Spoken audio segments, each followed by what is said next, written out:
As-tu déjà pensé que nous vivons peut-être les jours annoncés par les plus grands sages de l'islam? Imagine, prier dans des mosquées pleines mais où il n'y a plus de guidance, voir le Coran transformé en simple décoration, et constater que le mensonge est présenté comme vérité, tandis que la vérité est rejetée comme mensonge. Cela semble extrême. Et pourtant, Ali ibn Abi Talib alayhi salam a prophétisé tout cela il y a plus de 1400 ans. Et ses paroles ne s'arrêtent pas là. Il a parlé d'une lumière venant de l'Orient, d'un renouveau qui bouleversera l'islam, et certains disent que cette lumière pourrait briller en Indonésie. Tu te demandes peut-être pourquoi 2026 est vu par beaucoup comme une date clé. Est-ce une pure coïncidence ou l'accomplissement d'un cycle prophétique? Ce que tu vas découvrir aujourd'hui pourrait changer complètement ta manière de voir l'histoire, ton présent et ton avenir. Attention, ce que nous allons révéler n'est pas une simple spéculation, ce sont des hidden truths, des prophecies and signs, enracinés dans la sagesse de l'islam qui te concernent directement, toi et ta foi. Mais avant de continuer, laisse-moi te dire une chose importante. Beaucoup d'entre vous regardent nos vidéos, mais ne sont pas encore abonnés à cette chaîne. Si tu crois que l'islam contient des Quranic Mysteries et que tu veux découvrir ces Mysterious Events Explained Through Islam, alors abonne-toi dès maintenant et active la cloche. Ne rate pas les prochaines révélations, car chacune d'elles peut être la clé qui transformera ta vision du monde et de ta vie spirituelle. Aujourd'hui, nous allons plonger ensemble dans les prophéties d'Ali ibn Abi Talib alayhi salam, explorer leurs liens avec notre époque et comprendre pourquoi l'Indonésie est vue comme le centre d'un renouveau islamique. Et surtout, tu vas voir que la véritable question n'est pas quand, mais sommes-nous prêts? Reste bien jusqu'à la fin, car ce voyage va éveiller ta conscience et t'aider à préparer ton âme à ce qui vient. Depuis la nuit des temps, l'humanité a eu cette soif presque insatiable de connaître ce qui l'attend demain. On pourrait dire que c'est dans la nature humaine. L'homme regarde les étoiles, les éclipses, les signes de la nature et se demande « Que va-t-il arriver ?» C'est un instinct vieux comme le monde. Mais attention, dans la vision islamique, il existe une ligne très claire entre ce qui est illusion et ce qui est vérité. Là où certains peuples antiques cherchèrent des réponses dans les entrailles d'animaux, les nuages ou les songes, l'islam a placé une distinction lumineuse. La véritable prophétie descend directement d'Allah subhanahu wa ta'ala. L'inspiration accordée aux pieux sert de guidance personnelle et l'exégèse des savants, fruit de l'ijtihad, devient une analyse intellectuelle basée sur le Coran et la Sunna. Cette distinction n'est pas anodine. Elle trace les limites entre le islamique mysticisme légitime et l'occulte. Knowledge in Islam qui s'égare hors du chemin de la révélation. Ainsi, dès l'origine, la foi musulmane a appris à séparer la lumière des illusions. Il est fascinant de voir comment, dans les civilisations anciennes, la divination était presque considérée comme une science absolue. En Égypte, les prêtres lisaient les étoiles. En Mésopotamie, on scrutait le vol des oiseaux. Mais l'islam est venu mettre de l'ordre et purifier cette quête. Le Coran nous rappelle que l'invisible, Al-Ghaib, n'appartient qu'à Allah subhanahu wa ta'ala. Dit, nul dans les cieux et sur la terre ne connaît l'inconnaissable, à part Allah. Sourate An-Naml 65. Voilà pourquoi il est essentiel de comprendre que la divination humaine n'a jamais eu de valeur universelle. Les anciens oracles ont échoué parce qu'ils n'étaient pas basés sur la révélation. En revanche, la prophétie en islam fait partie de ces hidden truths dévoilés par le Créateur lui-même. Et c'est cette séparation qui ouvre la porte à un véritable spiritual awakening, plutôt qu'à une simple curiosité sans fin. Un exemple frappant pour comprendre cette distinction est celui du prophète Muhammad sallallahu alayhi wa sallam qui a apporté des prophecies and signs d'une précision bouleversante. Contrairement aux devins des temps anciens, ces paroles ne venaient pas d'un calcul ou d'une supposition, mais directement de la révélation. Les savants ont toujours insisté, ce qui vient d'Allah subhanahu wa ta'ala est infaillible, tandis que les interprétations humaines, même érudites, peuvent être sujettes à l'erreur. Cette nuance est fondamentale pour celui qui cherche la vérité. C'est pourquoi, lorsqu'on parle de Quranic Mysteries ou de Mysterious Events Explained Through Islam, on doit comprendre que la source de ces mystères n'est pas la spéculation mais la parole divine et l'enseignement prophétique. Cette conscience transforme la manière dont le croyant perçoit son rapport au futur et lui donne la sérénité de ne pas se perdre dans les illusions. Mais alors, que dire de l'inspiration? L'islam reconnaît que certaines vérités sont déposées dans le cœur des croyants sincères. C'est ce que l'on appelle ilham. Il ne s'agit pas d'une prophétie universelle, mais d'une guidance intime, une petite lumière intérieure. Imagine quelqu'un qui, après la prière, sent dans son cœur une direction claire, une décision à prendre. C'est une aide divine, mais ce n'est pas une prédiction pour toute la communauté. C'est personnel, discret, parfois inexplicable. Là encore, on voit combien l'islam équilibre l'islamique philosophie. Il ne rejette pas totalement la dimension intérieure. Au contraire, il la valorise, mais il la distingue nettement de la prophétie. Ainsi, le croyant apprend à marcher entre deux rives, celle du mysticisme authentique, l'islamique mysticisme, et celle de la raison éclairée par les textes. Cette vision équilibre l'âme et empêche l'homme de sombrer dans des illusions dangereuses. En réalité, comprendre cette distinction, c'est déjà entrer dans un cheminement spirituel profond.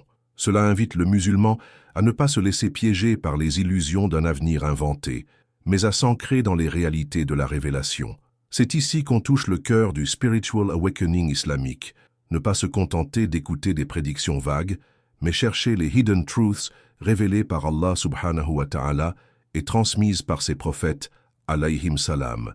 En d'autres termes, le croyant est appelé à vivre une vie de discipline, de prière, de réflexion et de confiance, car le futur, aussi mystérieux soit-il, n'est pas entre nos mains mais entre celles d'Allah subhanahu wa ta'ala.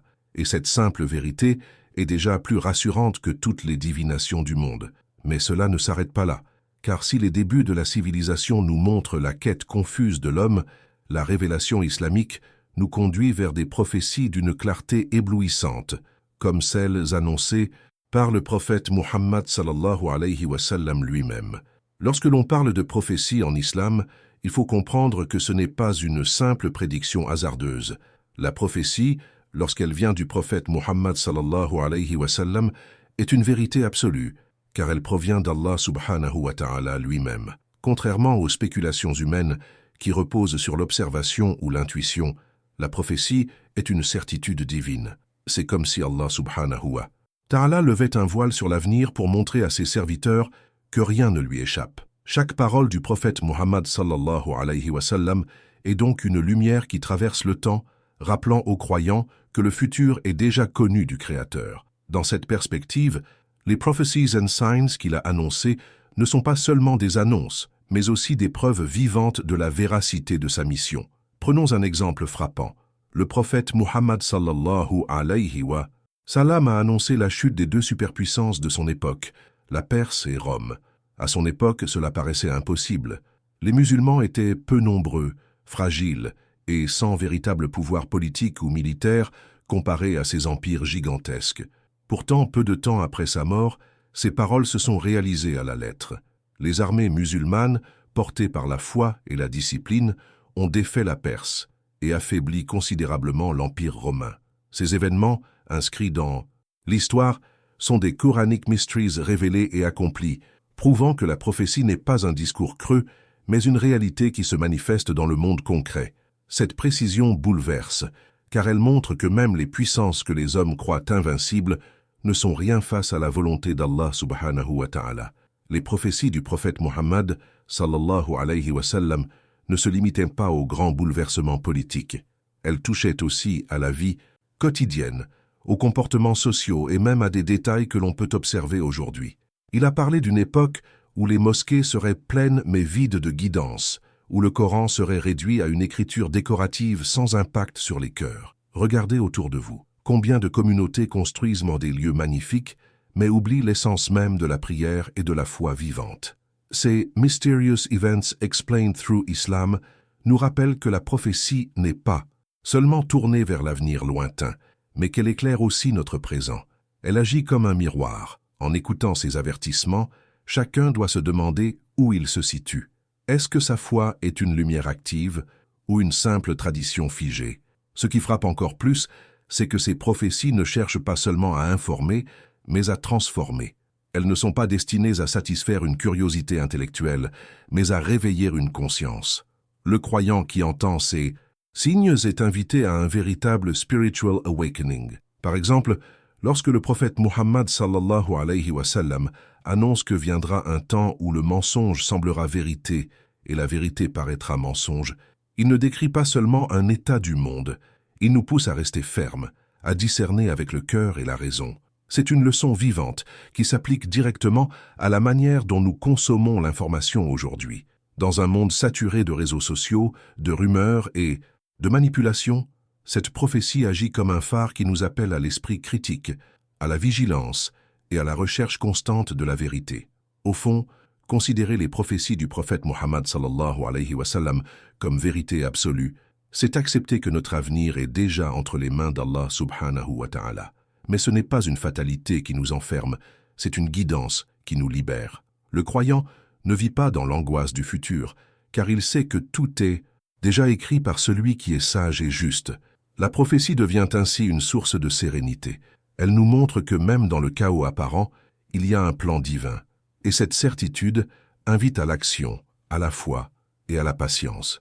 Car si certaines prophéties se sont déjà accomplies, d'autres sont encore devant nous, et elles exigent de nous une vigilance constante. C'est cette transition naturelle qui nous conduit à réfléchir. Comment distinguer ce qui vient de la révélation, de ce qui est inspiration intérieure ou simple exégèse des savants?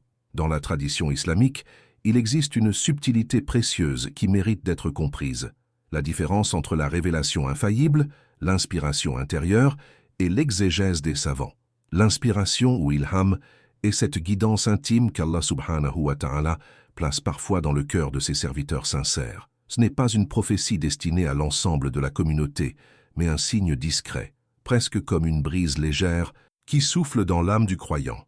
Imagine un musulman qui, après la prière de l'aube, ressent profondément la certitude qu'il doit prendre une décision particulière, comme pardonner une personne qui l'a offensé ou entreprendre une œuvre de charité. Cette voix intérieure, tant qu'elle ne contredit pas le Coran ni la Sunna, est un cadeau divin, un éclat de lumière qui guide sur le chemin. C'est ce qui relie directement l'islamique mysticisme à la vie quotidienne, donnant aux croyants une boussole intime pour marcher dans un monde rempli de confusion. Cependant, l'islam met aussi en garde contre la tentation de confondre l'inspiration personnelle avec une vérité universelle, car ce qui est bon pour un individu peut ne pas s'appliquer à tous. C'est pourquoi Allah subhanahu wa ta'ala a établi une hiérarchie claire. Seule la prophétie est universelle et infaillible, tandis que l'ilham reste personnel. Pour ne pas tomber dans l'erreur, le croyant doit toujours confronter son inspiration au enseignement du Coran et au hadith du prophète Muhammad sallallahu alayhi wa sallam. Ainsi, la vie spirituelle devient un équilibre entre ce que l'on ressent au fond de soi et ce que l'on sait être la parole divine. Cet équilibre est une clé du spiritual awakening. Écouter son cœur mais le filtrer à travers la guidance infaillible des textes sacrés. L'exégèse des savants, quant à elle, occupe une place unique. Elle n'est pas prophétie, mais elle est le fruit d'un effort intellectuel sincère appelé ijtihad. Les savants plongent dans les Quranic Mysteries, analysent les paroles du prophète Muhammad sallallahu alayhi wa sallam, observent la société et ses évolutions, puis proposent des interprétations. Certaines de ces exégèses se révèlent justes, d'autres non, mais toutes participent à l'effort de maintenir la communauté guidée. Prenons par exemple les cycles historiques. De nombreux érudits ont étudié les signes de la fin des temps, reliant les hadiths aux événements contemporains. Parfois, leurs analyses semblent exactes, parfois elles nécessitent des révisions. Cette démarche nous montre que la vérité absolue n'appartient qu'à Allah subhanahu wa ta'ala, mais que l'effort humain fait partie intégrante du cheminement spirituel. C'est dans cette dynamique que l'on comprend l'importance de la prudence. Les hidden truths ne sont jamais accessibles uniquement par la réflexion humaine. Elles se dévoilent quand Allah subhanahu wa ta'ala le veut. L'exégèse doit donc rester humble, toujours ancrée dans la parole divine. Parfois, les savants annoncent des crises à venir, comme la montée de la corruption ou la banalisation de l'injustice, et effectivement, l'histoire confirme leurs avertissements. Mais il est dangereux de transformer leurs interprétations en certitudes absolues. Ce qui compte, ce n'est pas de deviner les détails du futur, mais d'utiliser ces analyses comme rappel spirituel pour renforcer la foi et l'action vertueuse. Dans ce sens, l'exégèse devient une école de discernement, une invitation à ne pas prendre pour argent comptant tout ce que l'on entend, mais à vérifier toujours à la lumière du Coran et de la Sunna. En fin de compte, l'inspiration et l'exégèse des savants sont comme deux lanternes qui accompagnent le croyant dans son voyage. Elles ne remplacent pas la prophétie, mais elles éclairent les zones grises de la vie. L'inspiration donne une direction intime, une étincelle pour le cœur, tandis que l'exégèse offre une réflexion collective, une analyse pour la communauté. Ensemble, elles complètent le chemin vers le spiritual awakening, tout en rappelant que la source ultime de guidance est toujours Allah subhanahu wa ta'ala et les paroles du prophète Muhammad sallallahu alayhi wa sallam. Cette compréhension prépare le terrain pour un autre héritage d'une richesse inestimable, les paroles et la sagesse d'Ali ibn Abi Talib, dont les enseignements portent encore en eux des prophecies and signs qui résonnent jusqu'à notre époque. Ali ibn Abi Talib alayhi salam n'était pas seulement le 4e calife, il était aussi reconnu comme la porte du savoir transmis par le prophète Muhammad sallallahu alayhi wa sallam. Depuis son enfance, il avait grandi auprès du messager d'Allah subhanahu wa ta'ala, absorbant chaque parole, chaque geste, chaque secret de la foi. On disait de lui qu'il était comme une lampe alimentée directement par la lumière prophétique. Ses paroles, empreintes de sagesse et de profondeur, contiennent des vérités intemporelles qui résonnent encore aujourd'hui. Et lorsqu'il parlait de l'avenir, ce n'était pas une simple opinion humaine, mais un écho des enseignements qu'il avait reçus, une clé pour comprendre les hidden truths et les prophecies and signs annoncés. Ali ibn Abi Talib alayhi salam a souvent abordé les thèmes de la fitna, c'est-à-dire les épreuves et les divisions qui secoueraient la communauté musulmane. Il a averti que viendrait un temps où des dirigeants injustes se lèveraient, où la vérité serait voilée par le mensonge, et où les musulmans eux-mêmes tomberaient dans la discorde. Ces avertissements ne sont pas de simples prédictions sociales, mais des mysterious events explained through Islam, car ils touchent au cœur même de la foi. Dans l'histoire, on peut voir combien ces paroles se sont réalisées.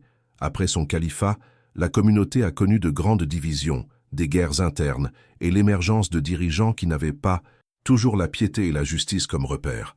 Ces propos nous rappellent que les cycles de corruption et de justice ne sont pas nouveaux, mais qu'ils avaient déjà été annoncés. Ce qui frappe dans ces discours, c'est la manière dont il liait les événements futurs à la responsabilité personnelle de chaque croyant.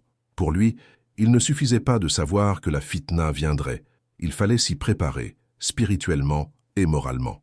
C'est là que l'on retrouve toute la force de l'islamique philosophie. Ali ibn Abi Talib alayhi salam expliquait que le croyant doit être comme une forteresse enracinée dans le Coran et la prière afin de ne pas être balayé par les tempêtes de l'histoire. Sa sagesse était pratique. Il ne se contentait pas de décrire les épreuves, il enseignait aussi comment y résister. Ainsi, ses prophéties ne sont pas un appel à la peur, mais une invitation au spiritual awakening et à la vigilance intérieure. Un autre aspect central de ces paroles est la mention récurrente de la lumière venant de l'Orient. Selon lui, viendrait un temps où, malgré la décadence et la fitna, une renaissance de l'islam surgirait de l'Est, portant une lumière nouvelle qui guiderait les croyants. Ces paroles ont traversé les siècles, nourrissant l'espérance de nombreuses générations. Et aujourd'hui, certains voient dans l'Indonésie et les terres orientales un signe de cette promesse. Là encore, ces paroles se situent entre le rappel moral et la prophétie voilée, entre la sagesse humaine et l'écho du divin. Elles ouvrent une porte vers les Quranic Mysteries, incitant chacun à réfléchir. Où se trouve aujourd'hui cette lumière? Comment pouvons-nous y contribuer? Au final, Ali ibn Abi Talib alayhi salam incarne l'union parfaite entre la sagesse intemporelle et la vision prophétique. Ses discours, loin d'être de simples paroles anciennes, continuent de vibrer dans la conscience des croyants. Ils rappellent que l'histoire est faite de cycles, que la vérité triomphe toujours malgré les épreuves, et que chaque musulman a un rôle à jouer dans la préservation et la renaissance de la foi. Ce qu'il a transmis n'est pas seulement un savoir, mais une responsabilité. Et ces avertissements sur la fitna et la lumière de l'Orient ne font que préparer le terrain à ses paroles encore plus directes sur la fin des temps, où il décrit avec une précision troublante l'état du monde avant le grand retournement. Ali ibn Abi Talib alayhi salam a laissé des paroles saisissantes sur la fin des temps, des descriptions qui paraissent presque comme des miroirs de notre époque. Il disait qu'un temps viendrait où la religion ne resterait que de nom. Les gens se diraient musulmans, mais leurs actes ne reflèteraient plus la lumière de l'islam. Le Coran, expliquait-il, serait réduit à l'écriture, affiché comme un ornement, récité par la langue mais absent des cœurs. Les mosquées, ajoutait-il, seraient pleines, mais vides de guidance. Ces avertissements résonnent étrangement dans le monde d'aujourd'hui, où l'on voit parfois une pratique superficielle qui masque une absence d'engagement intérieur. Et pourtant, ces paroles ne sont pas une condamnation désespérée, mais un appel pressant à revenir à l'essentiel, la foi vivante, incarnée dans les actes et dans la sincérité. Elle nous révèle des hidden truths que seule une âme proche du prophète Muhammad sallallahu alayhi wa sallam pouvait transmettre. Ali ibn Abi Talib alayhi salam annonçait également que la fitna s'intensifierait au point où le vrai semblerait faux et le faux apparaîtrait comme vrai. Quelle description plus juste du monde actuel, où les illusions médiatiques, les manipulations politiques et les idéologies trompeuses inversent les repères. Cette prophétie s'inscrit pleinement dans les Mysterious Events Explained Through Islam, car elle montre que la confusion morale et spirituelle est un signe des temps. Mais au lieu de céder au désespoir, Ali invitait les croyants à développer le discernement, à garder le cœur éveillé, à s'accrocher fermement au Coran et à la Sunna. Le message est clair. Même si le monde s'effondre dans la confusion, le croyant possède une boussole infaillible, à condition de ne pas la laisser s'éteindre. Il parlait aussi d'un temps où les dirigeants seraient injustes, cherchant le pouvoir pour eux-mêmes plutôt que pour servir la communauté. Ces paroles résonnent comme une critique intemporelle des abus de pouvoir que l'on retrouve à travers l'histoire. Elles rappellent aux croyants que l'islamique philosophie ne sépare pas la foi de la justice sociale. Pour Ali ibn Abi Talib alayhi salam, il n'y avait pas de vraie religion sans équité, pas de vraie foi sans souci de l'autre. Ainsi, ces prophéties ne sont pas seulement une peinture du futur, elles sont aussi un avertissement moral. Tant que l'injustice domine, les musulmans doivent rester vigilants et unis, cherchant à incarner la justice divine dans leur propre vie. Cependant, au milieu de ces sombres descriptions, Ali ibn Abi Talib alayhi salam se met aussi une promesse d'espérance. Une lumière viendrait de l'Orient.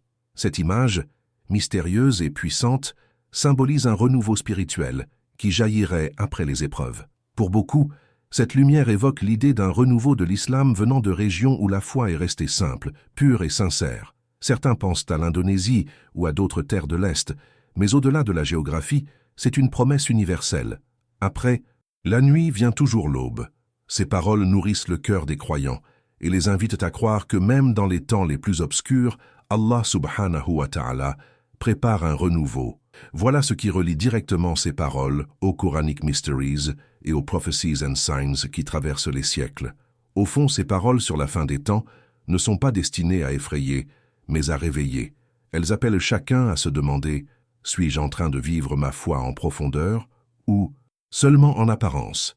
Suis-je un acteur passif de la fitna ou un serviteur d'Allah subhanahu wa ta'ala qui cherche à être lumière dans les ténèbres?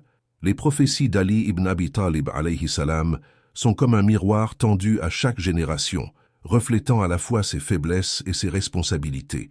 Elles nous rappellent que la fin des temps n'est pas seulement un événement futur, mais une réalité dont les signes sont déjà visibles autour de nous. Et c'est précisément cette vision qui nous ouvre vers une autre réflexion. Si une lumière doit renaître de l'Orient, quel rôle des terres comme l'Indonésie pourrait-elle jouer dans ce dessein divin? Quand Ali ibn Abi Talib alayhi salam parlait d'une lumière qui viendrait de l'Orient, beaucoup ont réfléchi sur ce que cela pouvait signifier. Aujourd'hui, nombreux sont ceux qui voient dans l'Indonésie un possible accomplissement de cette promesse. Ce pays, le plus grand archipel du monde, abrite la plus vaste population musulmane de la planète. Plus de 200 millions de croyants s'y rassemblent, vivant leur foi dans une mosaïque de cultures, de langues et de traditions. Cette diversité, loin de diviser, est souvent perçue comme un trésor, car elle reflète la capacité de l'islam à s'enraciner partout sans perdre son essence. On peut y voir l'écho des Prophecies and Signs transmises par Ali ibn Abi Talib alayhi salam, comme si l'histoire elle-même s'était mise en mouvement pour préparer ce renouveau. Ce qui distingue l'Indonésie, ce n'est pas seulement son nombre, mais son histoire. L'islam y est arrivé non pas par les conquêtes militaires, mais par le commerce, le dialogue, et surtout par l'exemple de musulmans pieux. Les marchands venus du Moyen-Orient et de l'Inde n'ont pas imposé la foi par l'épée, mais l'ont fait rayonner par leur comportement exemplaire. Honnêteté, douceur, prière, justice. Voilà un rappel précieux. Le vrai pouvoir de l'islamique mysticisme et du spiritual awakening ne se trouve pas dans la force brutale, mais dans la transformation intérieure qui rayonne vers l'extérieur. L'Indonésie est devenue musulmane par l'influence du cœur, et c'est peut-être pour cela qu'elle porte en elle cette vocation particulière de lumière. Un autre aspect fascinant réside dans la tradition islamique locale. L'Indonésie a développé un islam marqué par la modération, la tolérance et l'harmonie. Certes, comme partout, il existe des tensions et des défis, mais la vision dominante reste celle d'un islam pacifique, ancré dans la société, soucieux d'équilibre. Cela correspond parfaitement à la promesse d'une lumière qui ne serait pas seulement éclatante, mais aussi bienfaisante, guidant sans écraser. Les Quranic Mysteries se dévoilent parfois dans les détails les plus simples. Une communauté qui, malgré ses épreuves, continue d'avancer dans la patience et la foi, devient elle-même un signe pour l'humanité. L'Indonésie possède aussi des richesses naturelles immenses, des ressources qui pourraient faire d'elle un centre d'influence mondiale. Mais Ali ibn Abi Talib alayhi salam rappelait que la véritable richesse n'est pas dans les trésors matériels, mais dans la justice et la moralité. Si ce pays parvient à unir sa puissance économique à une direction spirituelle juste et sincère, il pourrait devenir un phare, un exemple de renaissance islamique. Dans un monde fracturé par l'injustice et les crises, voir un peuple porter l'étendard de la foi avec authenticité serait un accomplissement des Mysterious Events Explained Through Islam, une manifestation concrète de la lumière promise. En fin de compte, penser à l'Indonésie comme symbole de la lumière de l'Orient n'est pas seulement une lecture géopolitique, c'est avant tout un appel aux croyants. Cela nous rappelle que la renaissance annoncée ne dépend pas uniquement d'un pays ou d'une région, mais de la préparation de chaque cœur. Le croyant qui entend ces paroles doit se demander « Suis-je prêt à être porteur de cette lumière, où que je sois ?» Car la lumière de l'Orient n'est pas limitée par les frontières. Elle commence dans le cœur purifié, dans les actes de justice, dans la constance dans la prière et dans l'unité des croyants. Voilà ce qui fait de l'Indonésie un symbole, mais voilà aussi pourquoi chaque musulman doit se sentir concerné. Et c'est justement ce lien entre prophétie, histoire et préparation intérieure qui nous conduit à réfléchir sur les signes du temps présent et même sur une date, sa particulière, l'année 2026. Parmi les paroles attribuées à Ali ibn Abi Talib alayhi salam et les réflexions des savants qui les ont méditées, l'année 2026 apparaît pour certains comme une étape particulière, un moment de bascule dans l'histoire. Pourquoi cette date suscite-t-elle autant d'attention? Parce qu'elle correspond au milieu du XVe siècle de l'Hégire, l'an 1447 selon le calendrier islamique. Dans la pensée musulmane, les cycles historiques ont toujours eu une signification. Le temps n'est pas seulement une succession de jours, il est un tissu sacré dans lequel Allah subhanahu wa ta'ala inscrit ses signes. Ainsi, 2026 est perçu par certains comme un carrefour, un moment où les crises mondiales et les attentes spirituelles pourraient converger vers un tournant. Cela ne veut pas dire qu'un miracle spectaculaire doit nécessairement se produire, mais cela nous invite à réfléchir à la manière dont nous vivons notre foi à ce moment précis. Les cycles dans l'histoire de l'islam sont remplis de Quranic Mysteries. Chaque siècle a connu ses épreuves, ses renaissances, ses victoires et ses chutes. Quand on regarde l'histoire, on constate que de grands bouleversements surviennent souvent au seuil des siècles. C'est ce que certains savants ont appelé les signes de la miséricorde divine. À chaque période de décadence, Allah subhanahu wa ta'ala envoie une réforme, une lumière, une opportunité de renouveau. L'année 2026, perçue comme ce milieu du XVe siècle, est donc vue par certains comme l'annonce d'une nouvelle étape. Mais attention, la véritable question n'est pas de savoir si la prophétie se réalisera à la lettre, mais de se demander si nous sommes prêts à accueillir ce renouveau. Les prophecies and signs n'ont de valeur que si elles réveillent les consciences. Il est facile de tomber dans deux extrêmes, l'euphorie excessive ou le scepticisme total. D'un côté, certains attendent cette date comme une promesse automatique, pensant qu'il suffit de patienter pour que les choses changent. De l'autre, certains rejettent tout, considérant qu'il ne s'agit que de spéculation. Or, la voie de l'islamique philosophie est toujours la voie médiane. Ali ibn Abi Talib alayhi salam n'appelait pas à rester inactif, mais à se préparer. Car ce qui compte, ce n'est pas la précision du calendrier, mais la transformation intérieure. Si 2026 doit être un tournant, c'est avant tout parce que les croyants décideront de s'y préparer, par la foi, par la connaissance, par l'unité et par l'action juste. Voilà ce qu'est le vrai spiritual awakening, une prise de conscience collective qui transforme la société. En regardant autour de nous, il est évident que le monde traverse déjà des crises majeures. Les injustices se multiplient, les guerres se succèdent, la corruption s'étend et la confusion morale s'intensifie. Beaucoup de croyants ressentent que nous vivons une époque d'épreuve, comme celle décrite dans les paroles d'Ali ibn Abi Talib, alayhi salam. C'est dans ce contexte que 2026 prend une valeur symbolique. Elle représente l'urgence du moment présent. Elle nous pousse à nous demander, allons-nous attendre passivement que le changement tombe du ciel, ou allons-nous agir, chacun à notre niveau pour préparer ce renouveau? Les Mysterious Events Explained Through Islam ne sont pas faits pour nourrir la curiosité, mais pour inspirer l'action. Au fond, 2026 est moins une date précise qu'un miroir. Elle reflète notre état intérieur et notre capacité à accueillir la lumière. Si les cœurs des croyants sont remplis de sincérité, de justice et d'amour pour Allah subhanahu wa ta'ala, alors chaque année peut devenir une renaissance. Mais si les cœurs sont endormis, même les prophéties les plus éclatantes resteront lettres mortes. L'enseignement est donc clair.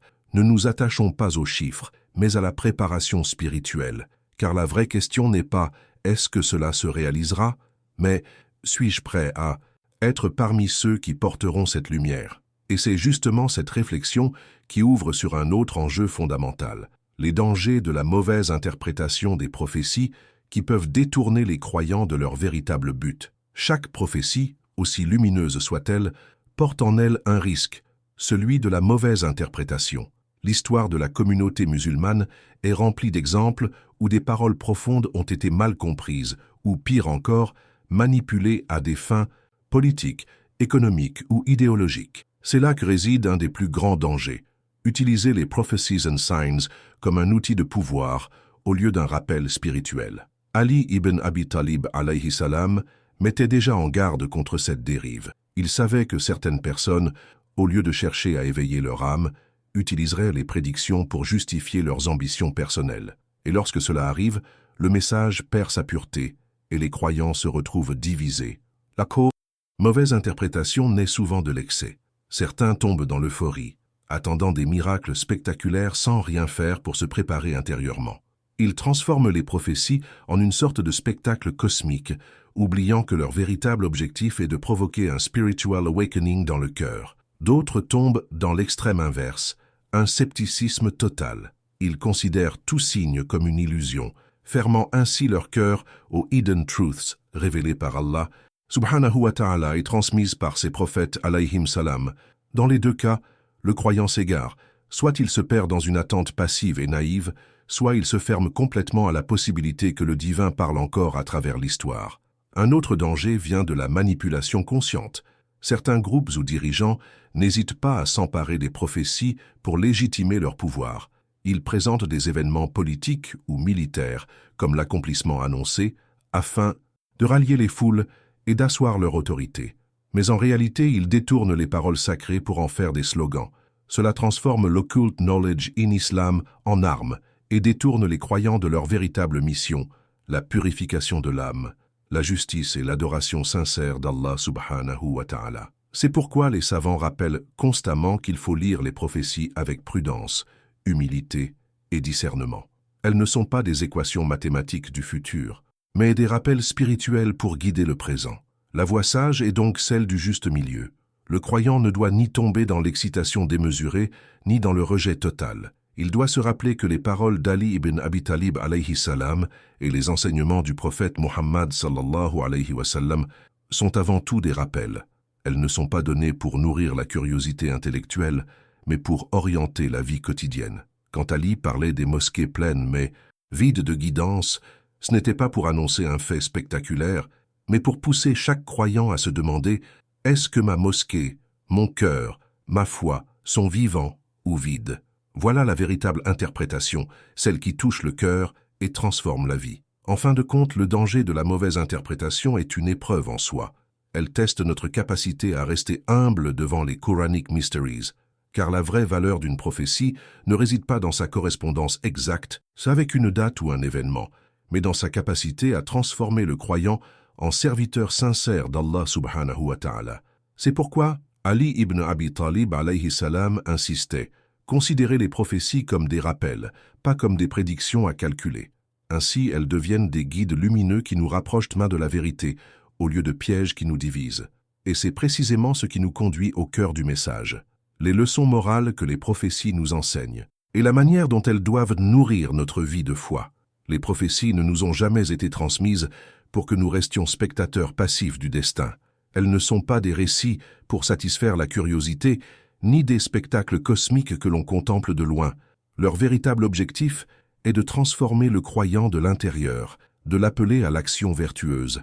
Chaque parole d'Ali ibn Abi Talib alayhi salam ou du prophète Muhammad sallallahu alayhi wa sallam est un rappel que la vie n'est pas une attente, mais un effort constant. Quand une prophétie annonce la décadence ou l'injustice, ce n'est pas pour que nous nous résignions, mais pour que nous redoublions de vigilance, de prière et d'œuvres justes. Voilà la première leçon. Les prophecies and signs ne sont pas une fatalité, mais une invitation au spiritual awakening, à la prise de conscience active. C'est pourquoi les prophéties mettent toujours l'accent sur la foi, la science et l'unité. Ali ibn Abi Talib alayhi salam disait que dans les temps de fitna, le croyant doit s'accrocher fermement à la corde d'Allah subhanahu wa ta'ala, c'est-à-dire au Coran. Cela signifie revenir sans cesse à la source, ne pas se perdre dans les discours des foules, mais chercher la guidance directement dans les paroles divines. Cela demande discipline, patience et constance. C'est là que se dévoilent les Quranic Mysteries, un verset que l'on a récité 1000 fois peut, dans une époque de crise, prendre une lumière nouvelle et révéler une solution insoupçonnée. La prophétie devient alors une clé vivante, non pas pour lire l'avenir, mais pour redonner sens au présent. Un autre enseignement moral fondamental est la nécessité de l'action. Le prophète Muhammad sallallahu alayhi wa sallam a dit « Si l'heure vient alors que tu tiens encore une graine de palmier, plante-la ». Ce hadith est bouleversant. Il montre que même face à la fin des temps, le croyant ne doit jamais céder au désespoir ou à l'inaction. Planter une graine, c'est un geste humble, simple, mais porteur d'espérance. C'est une manière de dire que la foi n'est pas dans le calcul de l'avenir, mais dans la constance des bonnes œuvres. Voilà la véritable leçon. Les prophéties ne sont pas là pour paralyser, mais pour pousser à agir. Même si l'avenir semble sombre, chaque acte de bien compte devant Allah subhanahu wa ta'ala. Les prophéties insistent aussi sur l'importance de l'unité. Dans les épreuves, il est facile de se diviser, de s'accuser, mutuellement, de se perdre dans les querelles internes. Mais Ali ibn Abi Talib alayhi salam rappelait que c'est précisément dans ces moments que la communauté doit rester soudée. L'ennemi extérieur n'est rien comparé à la désunion intérieure. Ainsi, la prophétie devient un appel à la fraternité. Soutenir le frère dans la prière, pardonner les offenses et chercher l'intérêt collectif avant l'orgueil personnel. Dans ce sens, les Hidden Truths révèlent que la véritable victoire n'est pas seulement militaire ou politique, mais avant tout spirituelle et communautaire. Enfin, les prophéties nous enseignent l'humilité. Elles rappellent que l'avenir n'est pas entre nos mains, mais entre celles d'Allah subhanahu wa ta'ala. Le croyant n'a pas à tout comprendre, ni à tout prévoir. Son rôle est de rester fidèle, sincère et constant dans ses efforts. Chaque signe, chaque avertissement doit être lu comme une invitation à se rapprocher de Dieu, à purifier son intention et à renforcer son lien avec lui. C'est pourquoi la prophétie, loin d'être une science occulte, est avant tout une pédagogie spirituelle. Elle éclaire le chemin non pas pour nous divertir, mais pour nous sauver. Et cette lumière, transmise de génération en génération, nous conduit naturellement vers une conclusion. L'importance de rester ferme dans la foi, vigilant face à la fitna et confiant dans le plan d'Allah subhanahu wa ta'ala. En regardant l'ensemble des paroles d'Ali ibn Abi Talib alayhi salam, une vérité s'impose. Les prophéties ne sont pas de simples récits pour impressionner ou nourrir la curiosité, mais des signaux moraux pour éveiller l'âme. Elles nous rappellent que la fitna fait partie du cycle de l'histoire, mais que le croyant doit rester vigilant et fermement attaché à sa foi. Ali nous enseigne que même dans les périodes où la religion semble se réduire à un nom, où les mosquées sont pleines, mais vides de guidance, il reste possible de se tenir debout en tant que serviteur, sincère d'Allah subhanahu wa ta'ala. Ce n'est pas une époque de désespoir, mais un appel pressant à revenir à l'essentiel, la prière, le Coran, la justice et la fraternité. L'Indonésie, symbole de cette lumière orientale, incarne le potentiel d'un renouveau islamique. Avec sa population immense, sa diversité et son histoire de propagation pacifique de l'islam, elle rappelle que la vraie force réside dans la foi authentique et dans l'exemple vivant des croyants. Si ce pays garde sa moralité, son unité et des dirigeants justes, il peut devenir un phare pour le monde musulman. Mais en vérité, ce n'est pas seulement l'Indonésie qui est concernée. Chaque croyant, où qu'il se trouve, est appelé à être porteur de cette lumière. Les prophecies and signs ne sont pas des promesses pour un territoire isolé, mais des rappels universels. La renaissance de l'islam commence toujours dans le cœur de l'individu. L'année 2026, évoquée par certains comme un tournant, ne doit pas être l'objet d'une attente passive. Elle doit être comprise comme une invitation symbolique à se préparer. L'islamique philosophie nous enseigne que le temps est sacré et que chaque cycle apporte ses épreuves et ses opportunités. La vraie question n'est donc pas « est-ce que cette prophétie va se réaliser ?» mais plutôt « suis-je prêt à vivre comme un musulman authentique, à accueillir la lumière de la guidance, peu importe la date ?» Voilà le cœur du spiritual awakening. Ne pas attendre un signe extérieur, mais devenir soi-même, le signe vivant de la foi dans un monde en crise. Ali ibn Abi Talib alayhi salam nous met en garde contre les dangers de la mauvaise interprétation. Les prophéties ne doivent pas être manipulées pour servir des ambitions humaines, ni transformées en spectacles sensationnels. Elles doivent être lues avec humilité, prudence et sincérité. Elles sont comme des miroirs. Elles reflètent notre état spirituel et appellent à la rectification. Celui qui comprend cela ne cherche pas à deviner le futur comme une équation mathématique, mais à transformer son présent en un acte de dévotion. Les Mysterious Events Explained Through Islam ne sont pas faits pour divertir, mais pour sauver.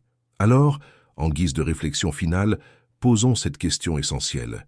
Attendrons-nous simplement que la lumière apparaisse quelque part dans l'Orient, ou allons-nous nous préparer à l'allumer nous-mêmes dans nos cœurs, dans nos maisons, dans nos communautés? La prophétie est un rappel, pas une illusion. Elle nous dit que le temps est court, que les épreuves sont réelles, mais que la miséricorde d'Allah subhanahu wa ta'ala est plus proche encore. Et celui qui agit aujourd'hui, dans la sincérité et la patience, sera parmi ceux qui verront cette lumière se lever. Voilà le véritable héritage d'Ali ibn Abi Talib alayhi salam, un appel à la vigilance, à la foi et à la certitude que chaque croyant peut devenir une étincelle de cette lumière promise. Alors dis-moi, crois-tu que cette lumière de l'Orient annoncée par Ali ibn Abi Talib alayhi salam brillera réellement en Indonésie, ou qu'elle doit d'abord briller dans nos propres cœurs? Réfléchis bien et partage ton avis dans les commentaires. Je veux lire ce que tu penses. Si tu as ressenti que ce message t'a touché, abonne-toi dès maintenant et active la cloche, car nous allons continuer à dévoiler ces Quranic Mysteries et ces Mysterious Events Explained Through Islam qui peuvent transformer ta foi. Et surtout, ne pars, pas encore. Regarde la vidéo qui apparaît maintenant à l'écran, car elle complète ce sujet et pourrait être exactement la révélation que ton âme attend. Moi, c'était Secret du Coran, et je te dis à très vite, Inch'Allah.